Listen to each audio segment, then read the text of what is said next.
Assalamu alaikum warahmatullahi wabarakatuh. Imesimuliwa kutoka kwa Agharri bin Yasari, riza Allah ziwe juu yake.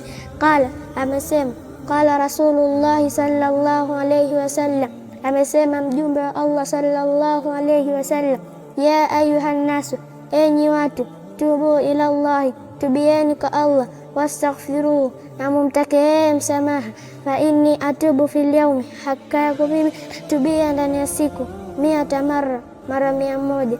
Rawahu Muslim. Hadithi hii imepokelewa na Imamu Muslim.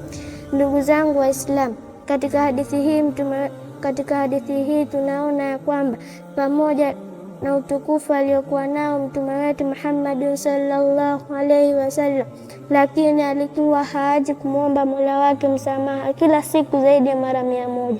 Na riwaya nyingine imepokelewa alikuwa akifanya tauba kila siku zaidi ya mara 70. Kwa hiyo wanadamu tudumu na istighfar kwa kumtaka Mola wetu msamaha, kwa kuwa mwanadamu ni mwenye kukosea kwa kujua ama kwa kutokujua.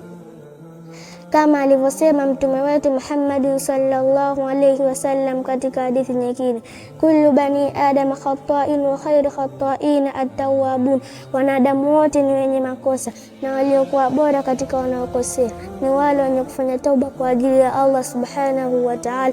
Wa hadha, assalamu alaykum wa rahmatullahi wa barakatuh.